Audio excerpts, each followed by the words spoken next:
morning. It's Wednesday, October 8th, 2014. This is your morning edition on I-24 News. Coming up later today, another turn for the worse in the tense relationship between President Barack Obama's administration and Israeli Prime Minister Netanyahu amid deepening fallout from a meeting between the two last week. Fear spreads across Europe after a nurse who treated two Ebola victims tests positive for the virus in Spain. And later on the show, we will take a look at the politicians' Instagram photos of the week. Good morning, I'm Yael Levi, and we begin with our main topic of the day. The White House delivered an extraordinary public rebuke to Prime Minister Benjamin Netanyahu this week after he said U.S. criticism of Israeli settlement building ran counter to American values. It is yet another pitfall in the strained relationship between the Obama administration and Israeli Prime Minister Benjamin Netanyahu. At the heart of the current rift, yet again, is the Israeli push for settlement construction in and around East Jerusalem. Now, to take a closer look at what prompted the recent crisis, we are joined in studio first by Tal Shalev, I-24 News diplomatic correspondent. And Tal, thank you so much for joining us this morning. Good morning. Again, settlements at the back end of this rift, but it all began actually in the trip the Israeli Prime Minister had to the United States, in which after, the meeting Barack Obama, the President of the United States, had with Netanyahu, the White House, extraordinarily so, came out with a very strong statement against settlement construction in East Jerusalem. Let's hear this. Let's hear the White House spokesman, Josh Ernst, in that statement. This development will only draw condemnation from the international community, distance Israel from even its closest allies, poison the atmosphere, not only with the Palestinians, but also with the very Arab governments with which Prime Minister Netanyahu said he wanted to build relations. Now, Tal, walk us through this for a second, because this came out right after the two leaders met. What was Ernst talking about? Well, just a short while, about an hour before the meeting between Netanyahu and Obama started, the Israeli peace group, Peace Now, published an expose actually revealing to the public and to the president and his staff that Israel has been moving forward with the planning process of more than 2,000 housing units in the East Jerusalem neighborhood of Givat HaMatos.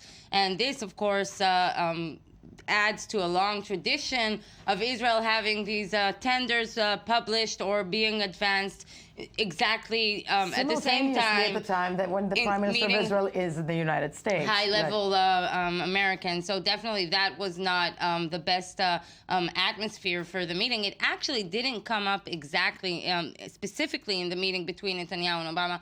Only the settlement policy as itself per se, not the specific tender. But as the meeting was over, an hour later, we saw this harsh remarks from Mr. Ernst, and that, of course, continued because Netanyahu couldn't stay silent, and then he had his own criticism to say. We're also joined in studio by former Consul General in New York, Coletta Vital. Good morning to you. Good morning. Thank you for being with us. And as Tal Shalev, I-24's diplomatic correspondent, said, we just listened to the White House spokesman right after the meeting Obama had with Prime Minister Netanyahu. And Tal, as you said, Prime Minister Netanyahu then took it upon himself to actually react, or shall we say, answer on CBS's Face the Nation. And this is what the Israeli Prime Minister had to say in response to the White House condemnation. Well, first of all, I had a very good meeting with the president, and I was baffled by this statement because it doesn't reflect American values. What we're being criticized for is that some Jewish residents of Jerusalem bought apartments legally. Former Israeli consul in New York, Coletta Vital, here's the thing. I'm going to say it as it is. What's disturbing to the American people about that comment by the Israeli Prime Minister? First of all, let's put it this way.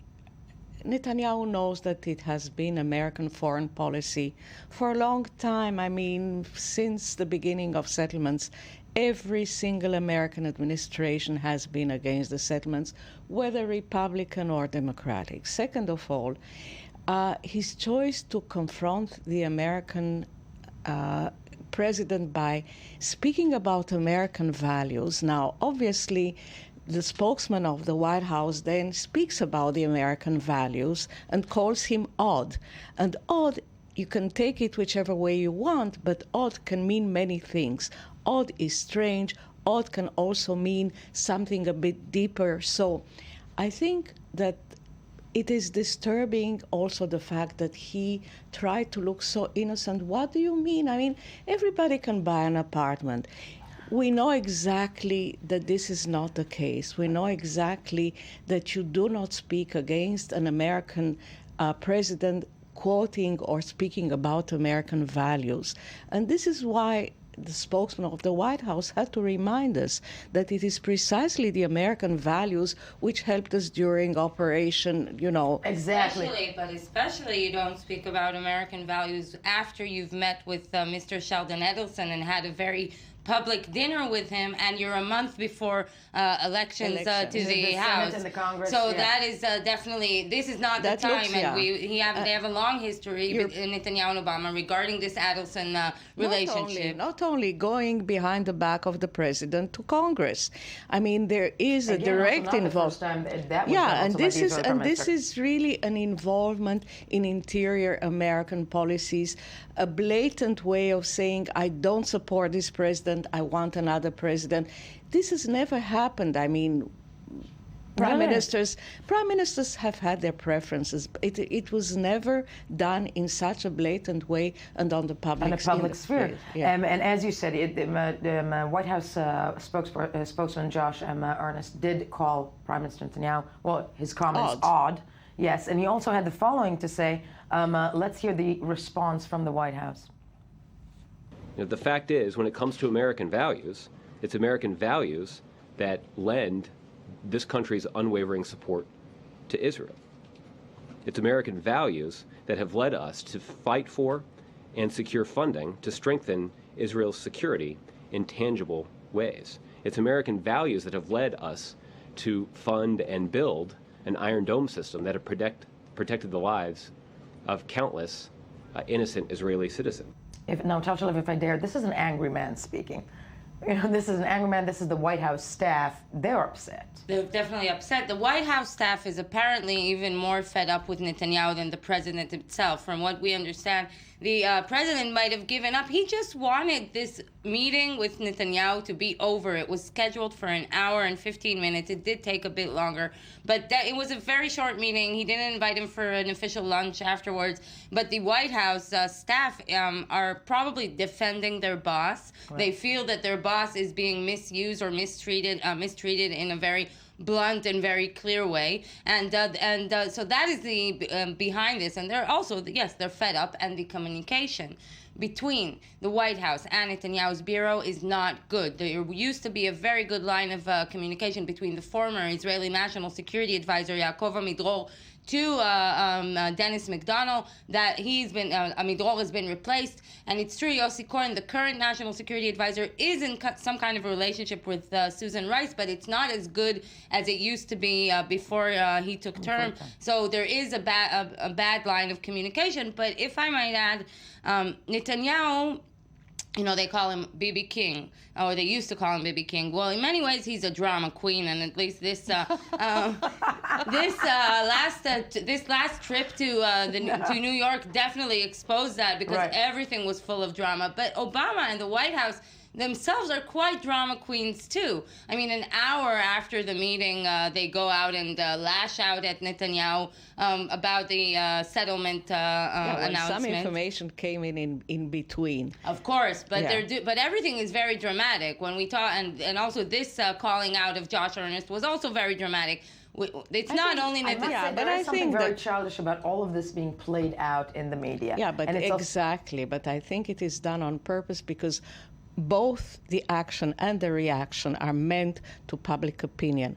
I think what the Prime Minister has been doing all along is speaking first and foremost to the Israeli public opinion that he wants to strengthen his position vis-a-vis the right and the extra or the extreme right is becoming. His so-called ratings do rise within Israeli public opinion. This is exactly what he's playing with, at the expense of our relations with the United States, which he should should be the first one.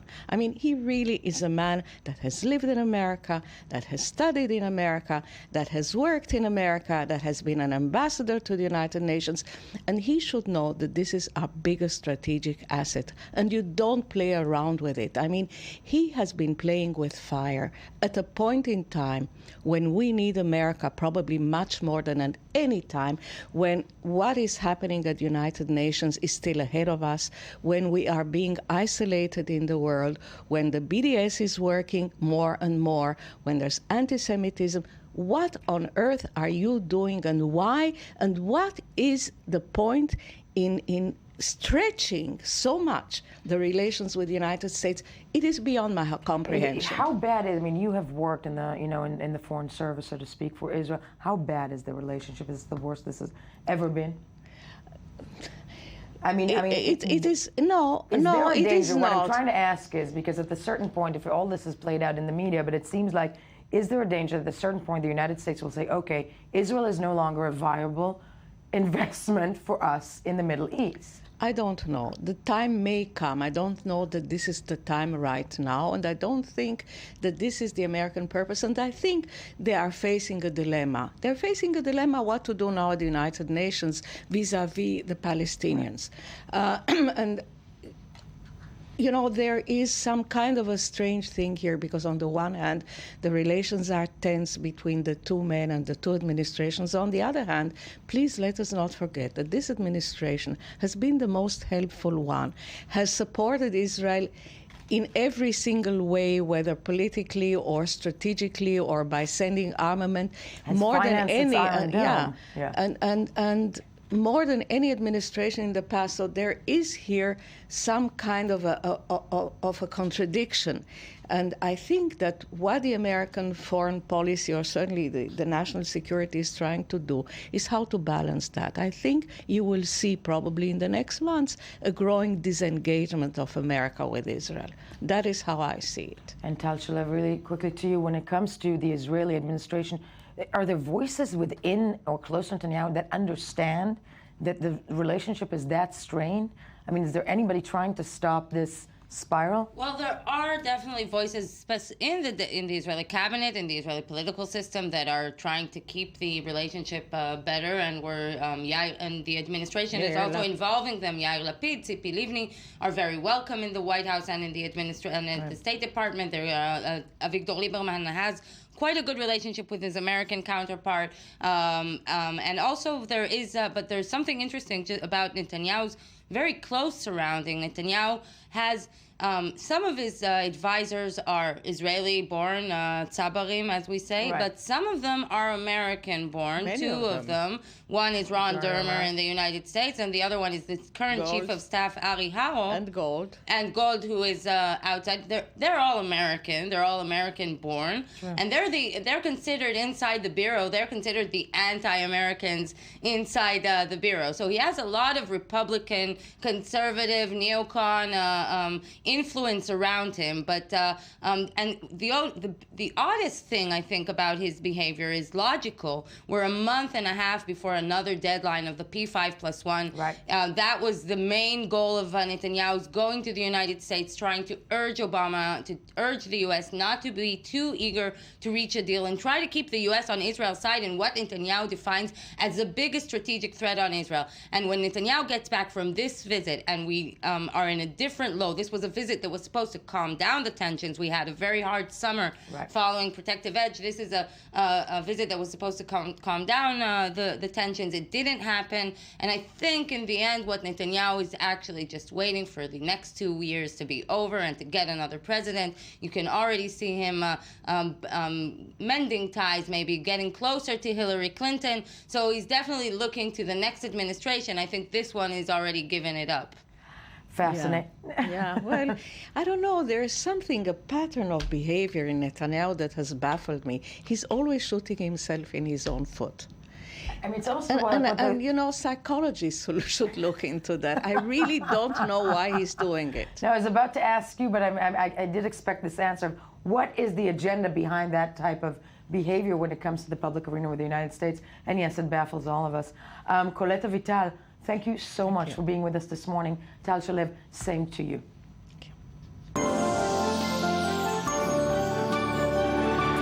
On to the next topic, the Ebola virus. Spain has quarantined 4 people in an attempt to prevent the spread of the deadly virus after a local nurse became the first confirmed case of infection outside of West Africa. Until now, about 3,400 people have died in the outbreak, mostly in West Africa. Now, let's take a look at the following report to recap the events and take it from there. The Ebola virus has now reached Europe, with a Spanish nurse becoming the first person to contract it outside of Africa. The 40-year-old woman tended 2 priests who contracted Ebola in Africa and were repatriated to Spain, where they died shortly after. In addition to the nurse, her husband, who is showing no symptoms of the disease, and 2 other people are being closely monitored at the Madrid hospital, where workers now express concern and doubts about whether the correct protocols are being taken. We do not know how the contagion is spread. We don't know if it's spread through the air or saliva or how. We don't know, and I'm worried because I have a cold. They have not provided any convincing information for us. I think they should provide more explanation about what happened and what was the failure. More than 3,400 people have died from Ebola in recent months in West Africa. Liberia, Sierra Leone and Guinea are suffering the greatest crisis. In Washington, U.S. President Barack Obama said his administration is working on additional protocols to screen people at the borders to identify who may have contracted the disease. Because of the measures that we've put in place, as well as our world-class health system, and the nature of the Ebola virus itself, which is difficult to transmit, the chances of an Ebola outbreak in the United States is extremely low. Obama also reprimanded the international community for sitting on the sidelines of the battle against the virus. We have not seen other countries step up as aggressively as they need to. And I said at the United Nations, and I will repeat, that this is an area where everybody has to chip in and everybody has to move quickly in order for us to get this under control. Meanwhile, for the first time in the treatment of Ebola, Thomas Eric Duncan, who was diagnosed in Texas, has been given an experimental drug, tested thus far on about 1,000 people against other infections. The White House is so far not considering a travel ban from West Africa, but has been promoting tougher airport screenings at home and abroad. And we are joined just now by Jonathan Sachadati, I-24 News European correspondent. Jonathan, good morning to you. Good morning, Yael. Okay, frightening stuff here, and clearly you are in Europe. But when it comes to, this news that broke out and clearly dominated all of the European news outlets, you're in the UK. Concern, reactions? People are concerned to hear of this, the first case of Ebola that's been contracted in Europe outside of Africa. And Professor Peter Pio of the World Health Organization has warned that treating Europeans with the disease is what he called a very risky business, where the slightest mistake can be fatal. And that's what we're experiencing here. We're seeing that the medical staff who are treating this missionary priest have somehow contracted, one of them has somehow contracted the virus from him. However, people are being reassured by the government that there is no increased risk. Certainly here in the UK, they're making it very clear that the isolation that patients are kept in, the precautions taken in order to isolate them, even the barriers between the doctors and nurses and the patients themselves are such that really the virus should not be contracted across from one person to another. But we know that the risk is high, and we know that Ebola is highly contagious from contact and bodily fluids. So it is something that, of course, is worrying people. And this word from the World Health Organization professor, right, that these mistakes might happen again is, of course, something that's causing people great concern. What do we know about the infected nurse in Spain? Because apparently, she was just in the bits of information that we have is that she was just simply in the room with the patient and contracted it that way. Is that the case? Well, of course, many people have contracted the disease that way in Africa. What's notable is that this is the first case where it's happened in Europe. We're not yet sure of exactly what kind of protocol failed in the treatment of the missionary priest that she was looking after. These 2 priests have since died, I understand, from the disease. Somehow, somewhere along the line, the precautions put in place in the hospital where she was treating them were clearly not adequate. There seems to be no indication that the virus has somehow mutated or learned how to communicate itself from one person to another in a more effective way that is challenging the precautions taken. We've seen the images there of these isolation booths with gloves going through perspex so that doctors and nurses can treat patients without having to touch them, the protective clothing. These images are all familiar to us now from the news reports both inside Africa and outside. It's not clear exactly what happened in this particular case, and we have seen doctors and medical staff protesting outside that hospital there in Spain, demanding to know what failed so that this particular person could end up contracting the disease from one of her patients. No, and when you look, rightfully so, and you look at, at headlines coming out of Spain, though, and you hear a person that, as we heard in the report, saying that I have a cough and I'm worried. Isn't there a fear, though? In the United States, I'll give you an example. We interviewed a woman from Dallas the other day where, where the first Ebola patient there just took a turn for the worse into critical condition. She says that we're getting information mostly from the media. Is there a feel that in Europe that is different, that essentially, the authorities are giving more information about precaution, about what is going on? Here in the UK, we have Prime Minister David Cameron calling a meeting of the COBRA Emergency Committee, which he chairs, and they will be discussing this. So that's a very high-level reaction in order to deal with these sorts of emergencies. That committee, for example, also meets to deal with imminent terrorist threats. So it's clear that there is a very serious response going on, but so far there's no direct communication with members of the public over how they can best keep away from the disease, mostly because, and I think there's a realization of this among the public, there isn't really considered to be an increased risk to those people. The British government has decided, unlike President Obama in America, not to screen incoming passengers at airports, saying that there really is no increased risk. No, interesting. Why did they decide not to do the screening at the airports?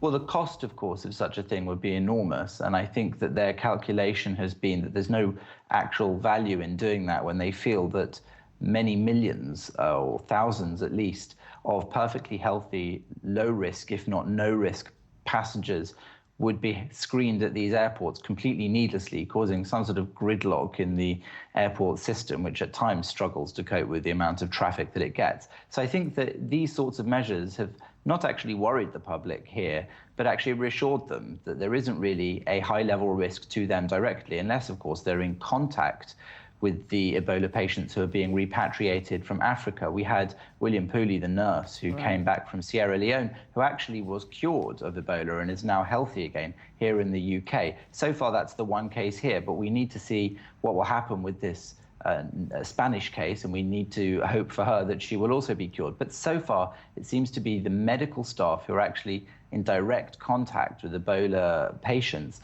who are running this risk, and those people need to follow existing guidelines. It's presumed that over in Spain, guidelines were not correctly followed, and that might be the cause of this particular outbreak in this one person. No, and as you said, it seems that it's not airborne, which I think because we know so little, or most of our knowledge is derived of what we've seen in movies.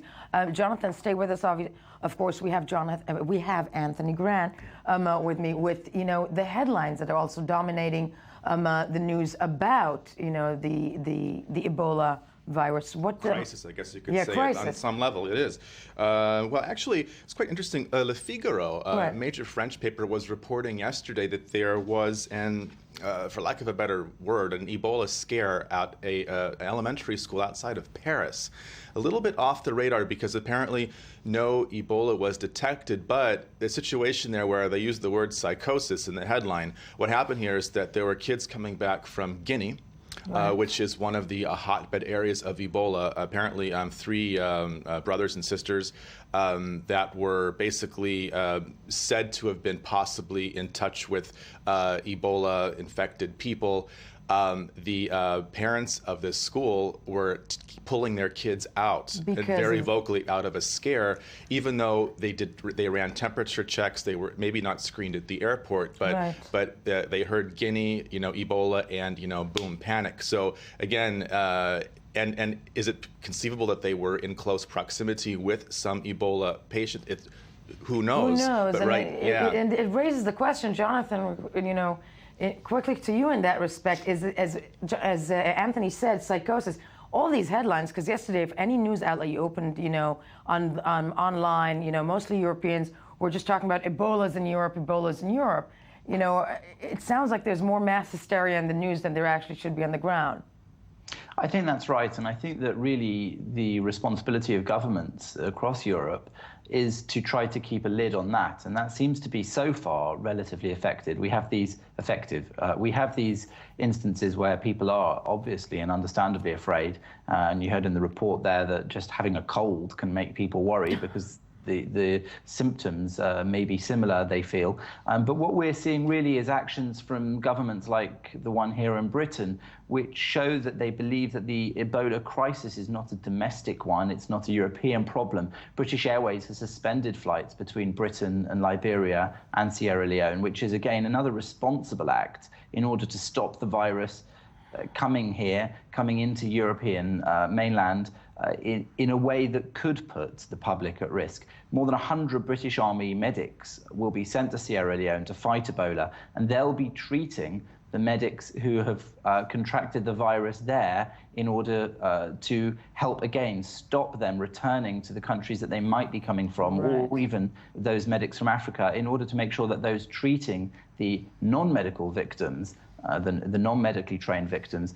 are safe at least to carry on doing so. So for the moment, it's not something which is worrying people on the streets here in Britain and across most of Europe, but it is something that people are keeping an eye on because, of course, we've heard how easily it can spread with this body contact, and people are naturally going to be very afraid of a deadly disease that can be infectious in that way. And that's, Ebola, what comes to mind is clearly a lot of Hollywood movies that we've seen killing, that it kills everybody and everybody around. But, Europe having the money and the budget to actually contain that, I think, is also one of the main points of this story. Jonathan Sashadati, a European correspondent for I-24 News, thank you so much for joining us this morning. Tony Grant, of course, thank you, and I will be seeing you in the next half hour.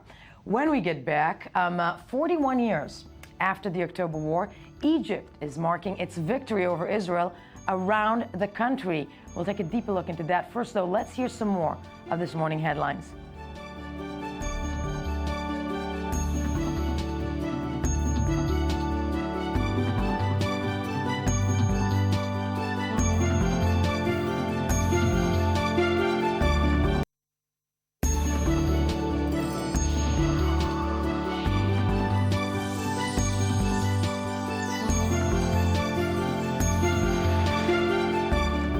Good morning. It is Wednesday, October 8th, I-24 News Morning Edition, the place you should be. And you know why? Because I say this every morning. Because this is where you meet Anthony Grant. And he is the man to bring you the news you missed while scanning the headlines and save me when I have nothing to say. Well, good morning again. I think you will all have something to say about this headline, which no one missed in Israel, with a very blunt headline here from Yediot Aharonot, which basically says in Hebrew there, Nasrallah lifts his head. Raises his head. Yes, raises his head. Now this, of course, is in relation to the incident yesterday in the northern frontier area with Lebanon, in which some explosives lightly injured a couple of IDF soldiers. And of course, we're talking about, we talked about this even for lots of time, about the tense border there. The tense border, I'm glad. We also have Ali Waqid, senior Middle East analyst for I-24 News, with us in studio. I'm going to be, devil's advocate. I'm going to wonder out loud. When we see headlines like that, because the northern border is always tense, but is that people trying to, chime in to the whole environment of, impending war in the region? Or is that border really, Lebanon, Hezbollah has no time or energy right now to actually attack Israel, does it? Yeah, that's right, but it's a way for Hezbollah to send a message to the Lebanese population that, in spite of the fact that I'm deeply implicated in the war in Syria and also in Iraq, Israel remains the main enemy of the Shiite organization. And on the other hand, sending a message to Israel that no matter how much deep I'm involved in Syria and in Iraq, I have the capacities to confront Israel if it is needed. Sources in Hezbollah say that they are identifying a growing rhythm of Israeli patrols and operation in that region, and that this was a reaction of Hezbollah to an operation of the IDF, to a patrol of the IDF that got too much closer to the borders. At the same time, it has to be said that the papers are reporting that there are scattered explosives in this area of what's called Mount Dov, and of course, I guess Sheba Farms. So it's quite a disputed, fractious area. But these explosives apparently are often remote controlled by Hezbollah operatives on the other side of the border. So again, this is at any given day, it's tense. I think we can say. Bingo, and or as we said, yay, more war. Okay. Well, listen, with headlines like this, it's something we want to keep tabs of for sure. Definitely. I'm going to talk about something really tense. Well, there's a new Apple store coming to Israel. So now Apple can overcharge us even here. Yeah. You built that up so beautifully. You know what? How could I resist? But and I do love Apple, sort of. Fans Look at hope this. for low prices. They are hoping for low prices at a new Ben Gurion Apple mini store. So you can get overcharged the minute you land in Israel. You can really spend that money, lose that money as you land. Yeah. Nice. I mean, it must be said it's a common complaint of Israeli consumers that electronics are just so highly priced, especially from Apple. Why is that, Apple? I don't know. Demand answers. Because we're addicts. Okay. Yes. Send us the free iPhone 6. We'll make up for you. Or the watch. I have to or say, the iWatch. the iWatch. I'm still not. Wearable technology n'est pas pour moi. No. We need to keep Switzerland afloat. Haaretz, of course, another serious headline here. The British Parliament is going to vote on recognizing a Palestinian state as soon as next week, when they return from recess on October 13th. So that's going to be be in the following news. reaction. Actually, we had Sweden this week. And that's. And Denmark and other countries, and this is the initiative that the Palestinians and the Americans apparently are preparing in order to convince the Palestinian not to bring it to the Security Council, but to let the international diplomacy to make the pressure over Israel. And Israel, interesting, and I'm wondering if that's going to work. I don't know. I always see this as Europeans, I don't want to say meddling, but it's kind of meddling because they have so many problems of their own, and it's easier for them to pick a remote corner of the world, such as the Middle East, and just You think this is more of colonial behavior? Absolutely. Yes. I think I have to side with Ali in this. I think that actually it's an attempt to stop the Palestinians to get all the way to the UN. So they're like, okay, we'll give you these little tidbits, but who knows? Colonials. Yes. Colonials. Okay. Neo-colonials. People taking things into progressive directions, some would say in Morocco.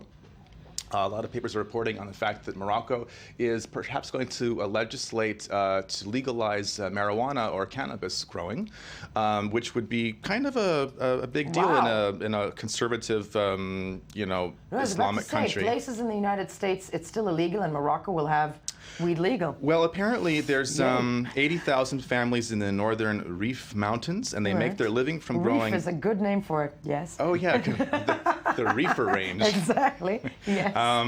Reef in Arabic, it's rural. Rural. Okay, rural. Yes, so it's like good times, pastoral thoughts. Yes. Anyway, they say that by legalizing it would actually help alleviate poverty and social unrest, and of course the crop grows naturally there. Listen, Colorado's doing fabulously since they've legalized weed. Must be economically speaking. Economically speaking, and in the news, but it's still going to be, I think, controversial. But in the meantime, it says also in the headline they're Europe's leading supplier of hash. Who? Morocco? Yeah. Wow. Okay. That and great. Top hash, which I guess is a different kind of plant. It's no. The leading supply of hash and great furniture. So agriculturally speaking, things are interesting in Morocco these days. Listen, maybe I have to say it because it's it's a short day here in the Middle East or in Israel, so to speak. Maybe that's what everybody here needs. Well, come on. They certainly need to indulge in those headlines, and it's food for thought, for sure. Go for it. Yes.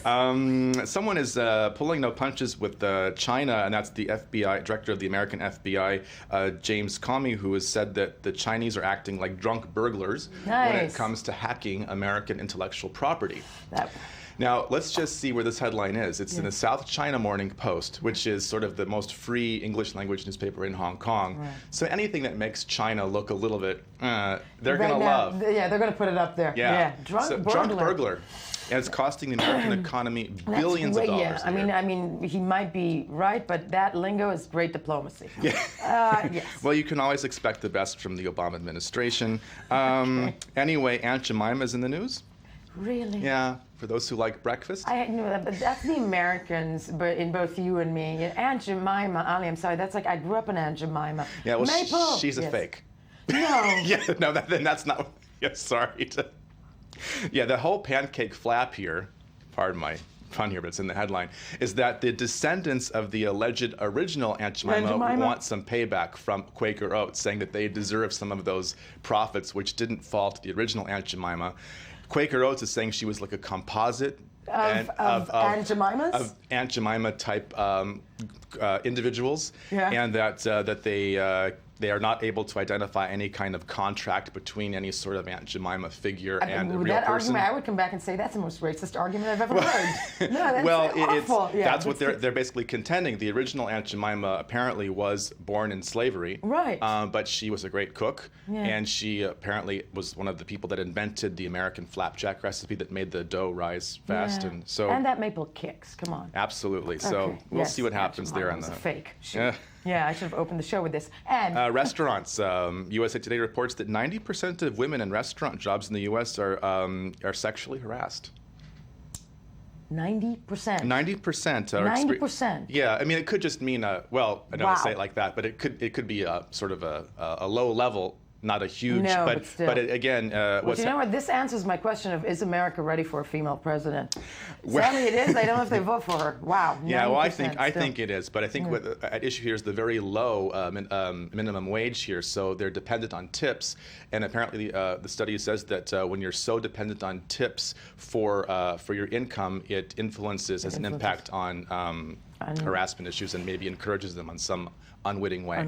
Sadly, though, all the time we have, because we're going to move on to our next item, and we are joined by Ali Waked, fabulous I-24 News senior Middle East analyst. Tony, stay with us, and we are actually going to speak about Egypt. And today is October 8th, but 2 days ago it was October 6th. And I don't think people realize in this region what a fundamentally important date that is for both Israel and Egypt. It is 41 years to what the Egyptians call the October War, what Israelis refer to as the Yom Kippur War. Now, to chime my own, to pat my own shoulder, I actually did a film about this war about a year ago. It's my way of leading into this, about how both Israel and Egypt believe they won that war, but very few around the world understand just how important that war was to Egyptians. Let's take a look at a film called How We Won, and the beginning of that, what Egyptians feel about the October War. حرب أكتوبر دي الكرامة المصرية، الشهامة المصرية، الرجولة المصرية. حرب جميلة ورجعت لنا حقوقنا ورجعت للشعب المصري كله كرامته. عملنا الهجوم لم يعرف تاريخه ولم يعرف اتجاهه. The Egyptian-Israeli peace agreement couldn't have happened had the war not occurred. مفيش أي سلام بيننا وبين إسرائيل ولا عاوزين يبقى في سلام بيننا وبين إسرائيل. هذه الحرب ليست عدوانا على العدو الإسرائيلي لكنها تحرير للتراب الوطني. إسرائيل عدو، دولة معادية لمصر. My father had a big saying, let me get just 5 centimeters from Sinai, and I'm ready to negotiate anything. So, Ali, it's 41 years, but how was it celebrated so many years after the war? It's still celebrated massively. Yeah, it's still celebrated massively. You could see the broadcastings in the Egyptian TV celebrating the big victory, 41 years of the victory. Of course, under the Sisi regime, Sisi, who was the chief of staff of the Egyptian army, was part of this glorious army who won the 1970. He was, yeah, but if in the last couple of years before before this year, we had the first civil president in Egypt, and now we are back to the army leading the country. So the army had a big interest to get back to this big victory, and some Egyptians would say in order to make the Egyptians forget the day-to-day problems of their lives. And I think, October 6th, isn't it? It's the war actually that solidified the power of the military, didn't it? It made the military in Egypt almost godly-like. Because what I found when I met Egyptians is that you cannot touch their army. You can say anything about everybody else, but the army is king. Yeah, until June last year, where you were there, Yael, the army was the main thing that was in consensus for the Egyptians, and the fact that Sisi, as the leader of the army, started to clash with the Muslim Brotherhood, with the president in place, and the fact that then he presented to the elections and won the elections made the army now very controversial. If being part of the army is something of a high pride, now it is something that it is less consensual. The army is criticized by the Egyptian opposition, mainly by the Muslim Brotherhood. But for me, the most interesting thing, Yael, is to see how, as somebody who follows the Israeli media and the Israeli public, and on the other hand follows the Egyptian media and the Egyptian public, to see the vision of the war and the understanding of the war and how every side conceived the war, and the fact that both sides are convinced that they won the war is something that is amazing. For the Egyptians, of course, the war ended after 5-6 days when they ended across the canal and tickled the land of Sinai and addressed to the international community,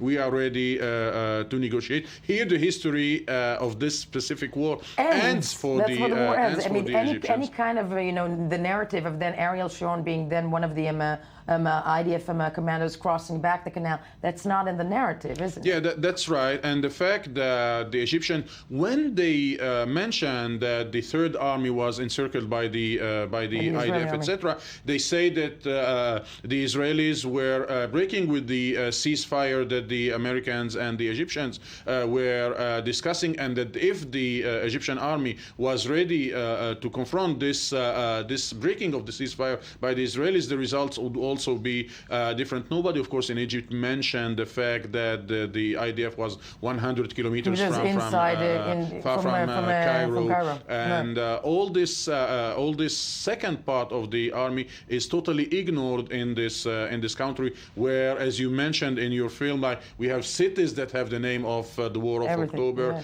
the very famous bridge of 6 October, everything is 6 exactly. So this is why, for the first time, I'm noticing in the last 2 days discussions among the Egyptians elites and the Egyptian intellectual. Did we really win this war? And this is something very new. And in the social media, this discussion is very dynamic, sometimes very aggressive, because you are like, after 40 years, you are saying to the people, maybe we did not win this war. And the reactions are not always tolerant to those who are raising this issue. Yes. No, but it is though showing, and I think we've seen it since 2011, the voices of not just dissent but opinion in Egypt, which is a lovely thing to see. But again, as you said, Sisi winning, it's almost reverting back there to Mubarak, isn't it? And to Sadat, and to Nasser, and to the fact that the army is the dominant component of the Egyptian, political arena. Sadly, all the time we have, we can discuss this further when we get back. Something completely different, though. First, though, let's go back to the morning headlines.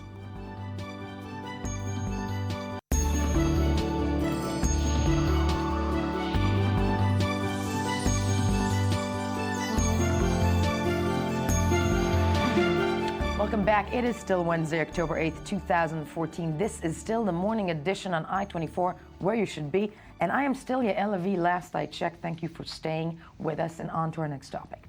Now, the next story combines two of the core narratives of Israel and the Jewish people, the Holocaust and the Israeli-Palestinian conflict. As a research for his new book, Catch a Jew, author and German journalist Tuvia Tenenbaum interviewed Atef Abu Al-Rub, a field researcher at Israeli Human Rights NGO B'Tselem, in which Al-Roub has denied the Holocaust. First, let's take a look at this controversial bit and then meet the author himself. You go to them, he believes that you are beside them. Why? كيف عرفت انه بميل؟ حسب حكي يعني. From your speech. Why? What is the speech? Want to know every details? Yeah. Try to make problems between them. I try to make love. No, try to encourage the wife against them. No. قول له أنت بتدفع الجزية 20 مال لليهود. قول له yeah. That you are support the Jewish as a state. Why? Why do you think so? Not personally. Yeah. ليش عرفك؟ عرفني لأنه سنة وبدفع. عرفني بدفع بدل ما أدفع. Yearly they paid. Germany paid for the Jews because what they said that Hitler killed millions of Jews. I don't know. Wait a second. So what does it make me? What? If Germany pays for the Jews, what does it make me be Jewish? بس ليش يعني ليش هو يصير يهود يعني؟ هو بدفع. هو بدفع. No. تدفع أنت يعني مساند. You support. يعني you paid money, so you support. Because we're Germans, we support the Jews. But ask him if he remembers that we also killed them. It's a lie. I don't believe. You don't believe it? Ask him what. How? Why? Sometimes they kill tens of people here while they are sleeping. They are resistance. Even now, and there is a strong media, and they are like. Tuvia Tenenbaum with us in studio. First of all, thank you so much for joining us. Thank you for having me. Good morning. Good morning to you. First of all, I have a question to you. You actually walk around the West Bank, and you speak to Palestinians. But, the man you spoke with, the B'Tselem volunteer, did not know what you were really doing there, right? All he knows is this. I was working on this book that came out in Israel now. Catch a Jew. Catch the Jew. Foster Yehudi, which means catch the Jew. Right. And I asked B'Tselem at the time if they can. I said I wanted to see as they do an operation from beginning all the way to the end, as they do research, as they collect data, and all that stuff. And I spoke to Sarit Michaeli, who is the spokesperson of B'Tselem, and Sarit said to me, she's going to give me the best, her top researcher, and his name is Atif. Okay. I went to meet Atif, we went to Jenin, and we drove to Jordan Valley, and then we met people, and then he said what he says. He said a lot of things. This is one of them.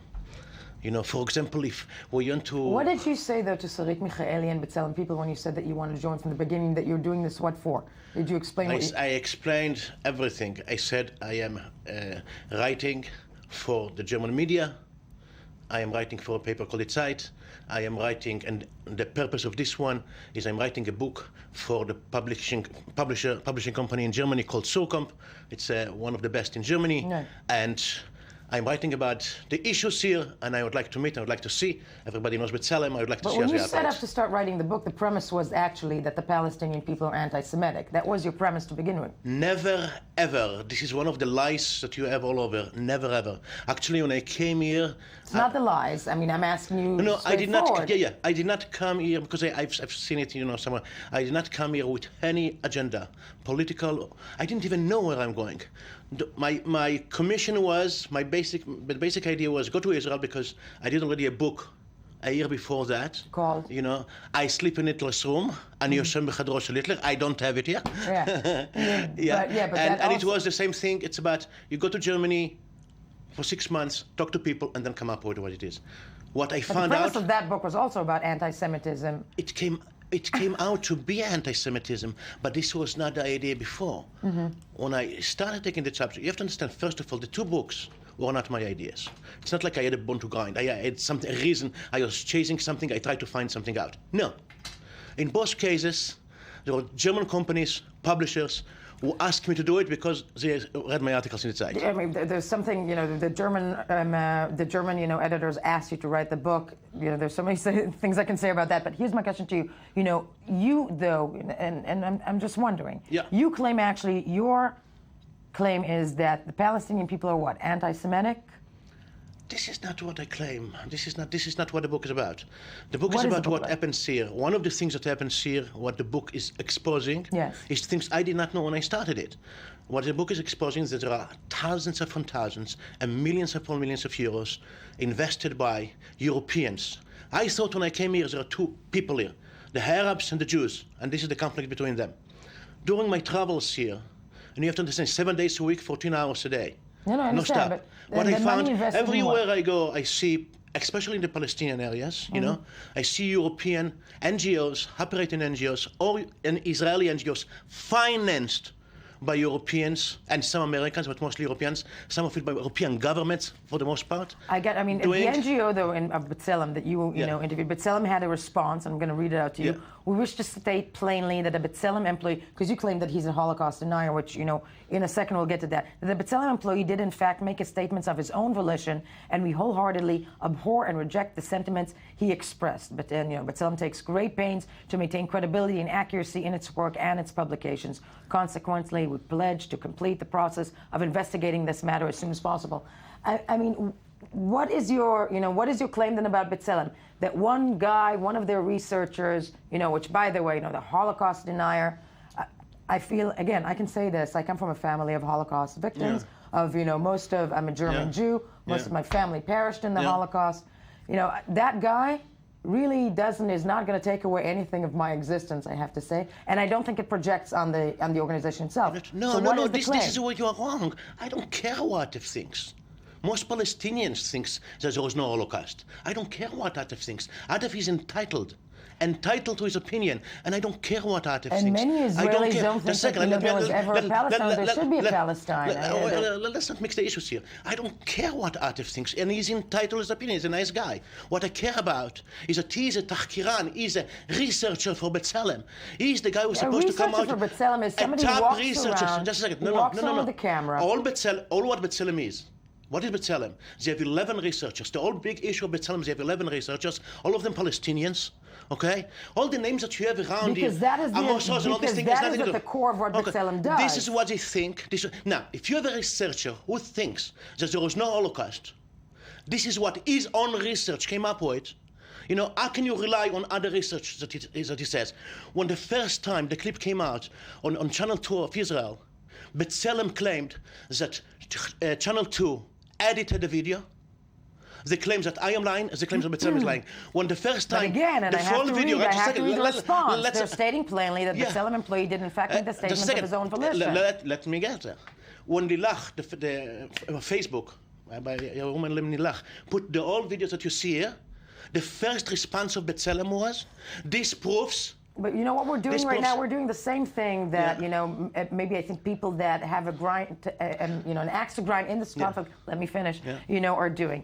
Let's say, he's a Holocaust denier, this and that. What does it help?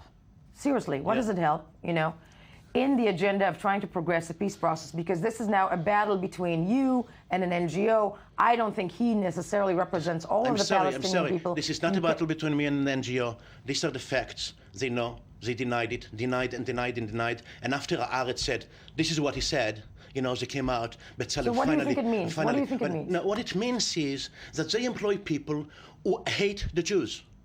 Who thinks of the Jews. There are Israelis who hate Arabs as well. No, of course, but you know what? If they had a tahkiran, a researcher who said that all the Arabs are bad people, or something like that, there is no Palestine, never was, B'Tselem would have fired that guy or that lady in a second.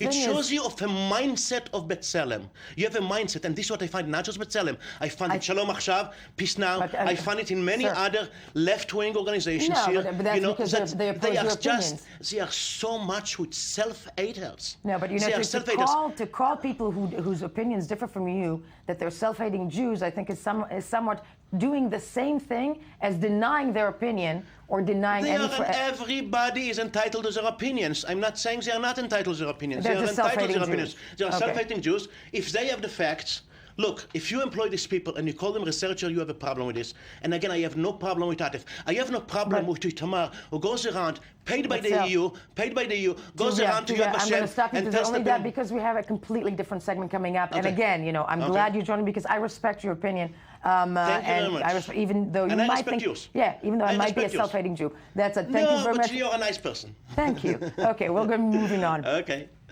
Thank you. Tony. Hello. Yes. Hello. Good morning again. Yes. Tony Grant with the spiral viral that is the web review. And Tony, who is my work husband now, is slightly terrified of me. No, not at all. I mean, we've all had our morning dose of caffeine, and because we are a morning show. Yes. And it must be said that, you know, in this conflict-prone world, and Syria is never far from our thoughts or the headlines. Right. And actually, even Naomi Campbell is in on Syrian problem awareness because... And I think now it'll all be solved. By supermodels. Yes. No, but we have actually a new hashtag wake up call selfie. It has replaced the ice bucket challenge as the thing of the moment. And this is celebrities waking up without makeup. And it's to raise awareness for UNICEF's Syria emergency appeal. So this is, yes, this is for a good cause. You wake up, you have to be a star. No makeup, no coffee. Yeah, it's you take a picture. Yeah. And it raises awareness for the because Syrian truthfully, that's refugees. exactly how I look when I wake up in the morning. What was it? Did they show Naomi up there? Yeah, I mean, no, just, yeah. Oh. When I wake up in the morning, I'm you look that, like, yeah. I look like that too. I mean, no, I mean, look, maybe that's an over, I mean, Naomi Campbell, you know, maybe she had a little bit of slightly, foundation you think? on. Yeah. But anyway, it's a good It's a good cause. thing. It's a good cause. And for, supermodels rule the world. They do. Naomi is onto good stuff. Amen. Shoot. Yes. But also, on a more serious note, Jennifer Lawrence has now officially hit out at the whole photo hacking scandal situation. She's calling it a sex crime. This is in the new upcoming issue of Vanity Fair. So this has escalated now to a new level because she not only is Google been threatened with a lawsuit by I was about to say, is she suing? Well, she may the celebrities as a whole are looking into legal action against Google, interestingly enough, because they're saying that Google didn't take the images down fast enough. But amen for that. Yeah, I mean, and Google is, you know, they are the devil. Basically. In some respects. See, I said it. I'm a Google denier. Me too. I'm a bit of a Google denier too, in terms of the reach that they have. Right. But calling the hacking a sex crime, you know, is that's setting some legal groundwork, I think, actually, in a sense. And if that does pass, and if a lawsuit as such does come up, I think it's actually taking the big players on the internet, you know, at their game. Actually, a good thing. Yeah. And Vanity Fair, of course, very high-profile publication. And also now, in terms of the actual day-to-day hacking scandal, which is still playing itself out, now the first male has been implicated. Yes, it's Nick Hogan, Hulk Hogan's son. Yeah. First male victim in... Now, I don't want to see that. I don't think anybody wants to. I don't even think anybody even realized I didn't even know who he was. Yeah. I know the Hulk, but who knew that Hulk Hogan's son, 24-year-old guy, had his own reality show called, I don't know, what was it called? Don't watch exactly. me. Don't anyway, something to that. Hogan knows best. Yes. So. God. Anyway, what's this world coming to? Everybody gets a reality show. This is crazy. Yes. Yeah, I think it's no longer on the air. But anyway, his photos are out there. Rounds. Yeah, I'll skip those. You'll skip those too. I saw the following news and I was very concerned. Here it comes. All seriousness, Morrissey has been battling some cancer issues. I don't want to say it's cancer, but apparently he's had 4 treatments for cancerous tissue to be removed. No other specifics were gotten into in his interview with a Spanish newspaper. He actually is starting a new tour. He says he doesn't look that great in photos, but that's the reason why. But he's feeling okay. But in this Spanish newspaper interview, he criticized Spanish King Juan Carlos, saying he should be arrested for having once shot an elephant. And and you know what? I concur. And he also slams bullfighting, and I also love Morrissey, and I concur. Yeah. Okay. I mean, you know, amen to love those bulls. I know, and listen, love those bulls. No BS. He starts in Spain. Does he know? I think there's Ebola there. But I'm saying, okay. Exactly. I think he starts in Lisbon. Where the bullfighting does not entail killing the bull. Did you know that? Yes, I know. Yeah, the Portuguese. Amen. Yeah, amen to the really Portuguese. Quick one? On the truth about cats. Yes. Yes, you're not supposed to pet them too much. Apparently, they resent that. Well, color me. Yeah.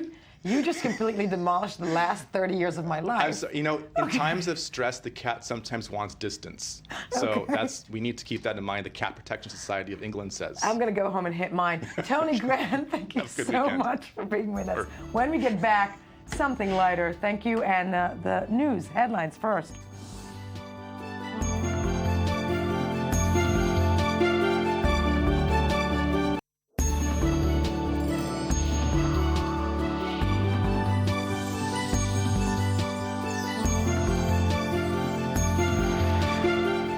Thank you for staying with us. I-24 News Morning Edition, October 8, 2014. The place you should be, and you know why? Because we have a beautiful blonde woman in the studio, and it's not me. We're joined by journalist, environment defender. Somebody wrote to me, cute animal video bringer. Is that even a phrase in English? No. Neta Chitov, yes. Bringer. I'm the bringer. You're the bringer. Thank you. Yes. What do you have for us today? So we have good news and lots of animals. Yay! It's your lucky day, Yay! girls. No bad news? No bad news. And really? Lots of animals, really. It's like the first time that happened to us. Yes, I think so too. Unbelievable. Yeah. And tomorrow there'll be peace in the Middle East. Yes. Okay. Peace will prevail. Will prevail on everything. Yes, start me off. So, you didn't know, but October 4th is the Saint Francis of Assisi Day, and this is the patron saint of animals. I knew it. Did you know it? I wow, did. Yes. Great. Good for you. So it's the patron saint of animals. So in Mexico, everybody brings their animals to churches and to Catholic parishes all over the country and ask for a blessing. Yes. And he's most effective on birds. And what, to be blessed? Yes, to be blessed. Yeah. So you can bless your mean cat. Yes, that you're not allowed to. Apparently, you're not allowed to pet your cats anymore. But you can. Yes. Oh, this is so lovely. And then they go out back and eat them all. I'm kidding. No, they not eat, but put them in cages. Yeah. But he's especially good for birds. So many people bring their birds. Yeah, Sisi was a bird lover. Yes. Yeah. Yes. We have no idea what his feeling was towards cats. That's beautiful, though. Yeah, that's a nice day. Huh? I like it that there is a saint for animals. There is someone that is taking care of them. Taking care of the animals. Amen to that. Amen to that. Yes. And some other groups are taking care of the monarch butterflies. The orange and black. They're really, really beautiful. Yeah. So we are staying in Mexico. They're there, and their habitat is actually threatened because there is a really big deforestation.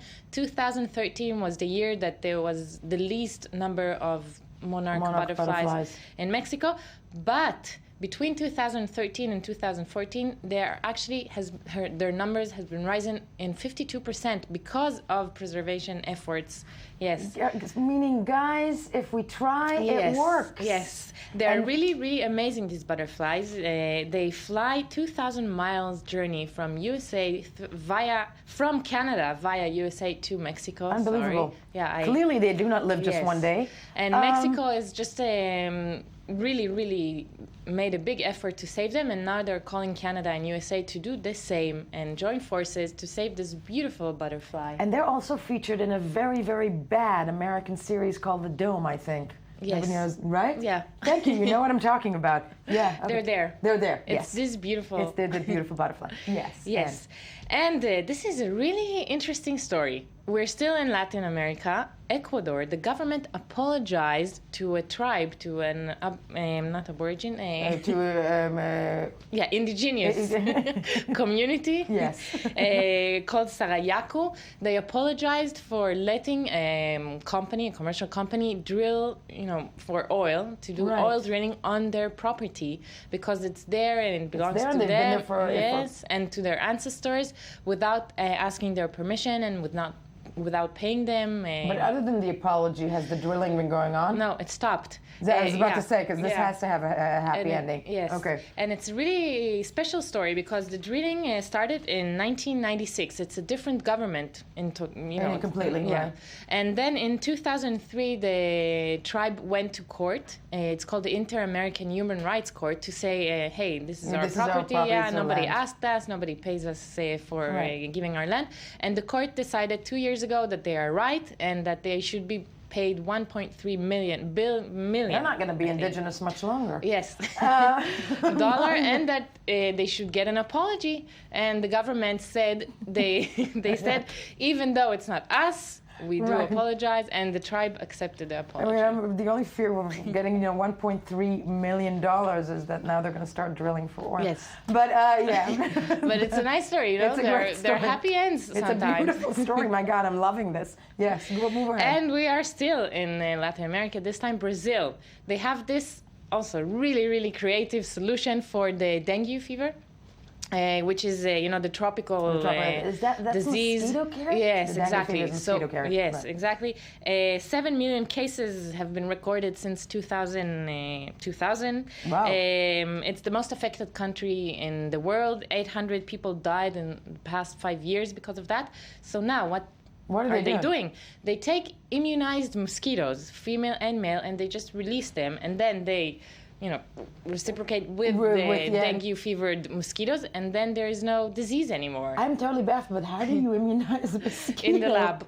In the lab, I was going to say, that's a really hard needle to go in. In the lab. Wow. Yeah, this is the first time they're trying it in a Latin American country, but it's an experiment that is going well in Australia, Indonesia, and Vietnam. So, it's actually working somewhere. Yes. And it's after 2 years of research, and good luck to the immunized mosquitoes. The headline of today, if we try, it works. We can. Yes, we can. Okay. Yes. And we're moving on to Europe, so we get close to here. You remember the London red phone boxes? They are, they're a symbol by now, a national symbol. But what do you need to do with it? In 2014, nobody talks exactly. So now they're going green, and they're actually solar panel powered, and you can charge your iPhone, iPad, smart, whatever you have there. You can charge it there. And this is the solution the London municipality the only thing found. with me is that I love the red phone boxes. Yeah. I mean, they do. I actually used to use them. Really? That's how old I am. Oh, wow. But, yes, don't look so surprised. They were introduced in London in 1936. That is how old I am. But that said, it's a beautiful. And I don't know why they decided to color them. The red was fine with us. Maybe it's the green that is represented. Yeah, like they think if it's a green solution, it must be also a green color. And you brought only nice stuff today. Yes. Could you believe that? No, I'm just, you put a smile on my face. I had a fight, an argument the last segment. And now I'm loving every single moment of life. And you're going to charge it. No, Netta, beautiful stuff. Do stay, because we have the beautiful, amazing, unbelievable. Yeah. I also have only good stuff. Instagram bringer. Really? Zen moment. Happy. Yes. We're going to group hug at the end of this segment. It's going to be a great Sukkot exactly. holiday. Everybody. Okay. Yes. No, and pot was not legalized in Israel. Yet. That's my last. Yet. So, I made you laugh. Speaking of pot. Instagram photos of the week. Okay, Instagram photos of the week. This is, we're going to start with a message to all official photographers of the world. This should be your role model. And the man his name is Pete Souza. He is the White House official photographer. Yeah, he has really amazing. Wow. And he has the best Instagram account worth following in the whole wide world. It's like a painting. It gives a really unique look at the behind the scenes of the White House. So this Pete Souza, he's about 60 years old. He was on the New Republic list of the most powerful but least famous people. He has been following Obama since 2005, since he arrived in Senate. He actually... So basically it's just like the beginning of his political career almost. Yes. Yeah. Even though he has been an official photographer of the White House in the past, he did take shoots for President Reagan. Yeah. Oh, wait, we have to stop on this photo for a minute, but let's get back to a bit about Pete Souza. He took the famous photo of Obama in the Bin Laden raid in the Situation Room. But about a year and a half, he opened an Instagram account, and he takes the photos on this account only by smartphone. I mean, he has his Flickr account that is for the official photos, but the Instagram account is a a genuine Instagram account taken only by smartphones. Very interesting photos. The Washington Post has called him Obama's secret weapon, noting that no president before Obama and no photographer before Sousa has used these social networks a variety of ways. So this is just the interesting photo. This is was taken this week. It's from inside the Oval Office, and this is the president's desk. It's also known as the Resolute desk. He wrote in the caption of the photo, "It's that time of the year when the sun streams into the Oval Office in ways not seen during the summer months." This is a close-up of the president's desk. Yes, it was a gift from Queen Victoria to President Rutherford Hayes. It was built from timbers of the British ship HMS Resolute. Many presidents have used this desk, including Kennedy, Carter, Reagan, and Bush. That's the famous, very famous for the Kennedy era, because you saw it in those pictures of Kennedy always at that desk. Exactly, with his kids hiding below this desk. But this is a beautiful idea with the light. And this is what we want Instagram photos to bring from politicians. We want them to bring us these extra details that we do not see in the official photography.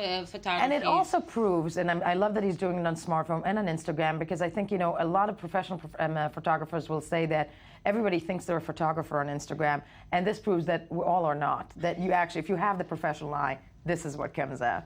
And no filter. No filter needed. No filter. Yeah. But the big event of the Obama this week was their anniversary. It was their 22nd anniversary. You're looking at me as if, and I can't believe you didn't know that. You didn't know that. I did not know that. They celebrated a day late. Of course, he was traveling in Indiana. But Michelle did tweet this picture. Had 22 years, happy anniversary. Obama himself was in Indiana, as we said, so he didn't tweet anything or post anything to Instagram, but he did tell steel workers, and this is a quote, 22 years she's been putting up with me. Michelle has been very patient with me. And he also told a bride-to-be he met in Indiana that husbands screw up a bunch of times, but they eventually learn, although it takes a little longer because they're not very smart. In the end, he's a feminist. I'm glad. I will only tell that they did celebrate a day late because he was traveling, but they went out for dinner in the Four Seasons Hotel in Georgetown, and they had a bourbon steak. Wow, interesting. Not that I'm a stalker, but okay, so there you go. These are the interesting details and important details of life. They are. I'm trying to think what I got for my anniversary. But I know what you've been asking in the past few days. We've been talking about IS all the time and talking about the war against terror and going back. And violence, So you've been asking all the time, where is George W. Bush, right? Because he's I've been turning in bed nightly asking myself that question. Well, this is what George W. Bush has been up to this week. He was in the 4th annual Warrior Open golf tournament. He's definitely retired. It's his, he's having fun. But look at him on Instagram. 3 photos he posts from this event. It's a 36-hole tournament that takes place at the Las Colinas Country Club in Dallas, Texas. It opened Wednesday, and it actually honors, of course, member of the U.S. military, and the Bush Foundation and the Bush Institute that organizes it has a lot of programs aimed at promoting the causes and the benefits of previous military personnel of the United States Army. But we can see he's good on Instagram. No, he's good on Instagram. And his wife is even better, but we'll leave that for the next time. Clearly, but that's what I have to say. It's still... Guilty feelings? He's a what? Guilty feelings. Guilty feelings, none whatsoever. But the golfing is, it's this. The one thing about, this picture is that golf is the rich man's sport. Come on. Well, just if you want to know, Obama, before he went to his anniversary dinner, then he played 4 hours of golf in St. Andrews. I know everything. I know completely, but Obama golfing actually doesn't really have a good outcome always. But yes, he tends to say things he shouldn't say when he golfs. I think actually a lot of presidents tend to say things they shouldn't when they golf. Yes, last one. Basically, presidents, prime ministers tend to say a lot of things they shouldn't say. Maybe they should just be quiet and take photos on Instagram. Yeah, just do Instagram. Golf. Yeah. Well, back to Israel. We have the defense minister, Yalon, who we haven't had him on our segment for a while. Yeah. But this week, Israel is commemorating 41 years for the Yom Kippur 1973 Yom Kippur War, and Yalon has been very busy. He's been like in 2 weeks of memorials because from his job, he has to go to all of the IDF memorials, and he has been every day actually posting a photo from the memorials. I spared you from those photos, but he posted this photo, 41 years, commemorating 41 years, and that's him on the right. And he wrote that everyone who came back from the battlefield will not forget this day. He was actually a reserve soldier at the time. It was after the Yom Kippur War, he got back to his long-term military career. Right. But it's a cool photo. You know, it was really stylish then. I'm sorry to talk about my own father on camera. Please, go. But this beard, that kind of beard, it was really stylish in the early 70s. My father had the same thing. Yeah, the thing. I don't get it. I don't get it. They like all look the same. Listen, if we had time, we could go into a long conversation about men's facial hair. Throughout the wars. Throughout the wars. It was a good save. Sadly, all the time we have. Girls, I love you. Group hug. But basically, this was Tal Shalib with Instagram of the week, and of course, Neta Achitov with lovely pictures of animals, the environmentalist. This is all for us. Join us again on Monday when we will be back. Of course, don't forget to check us out, I24 News, on the web, Twitter, Facebook, your morning edition, the way to start your day.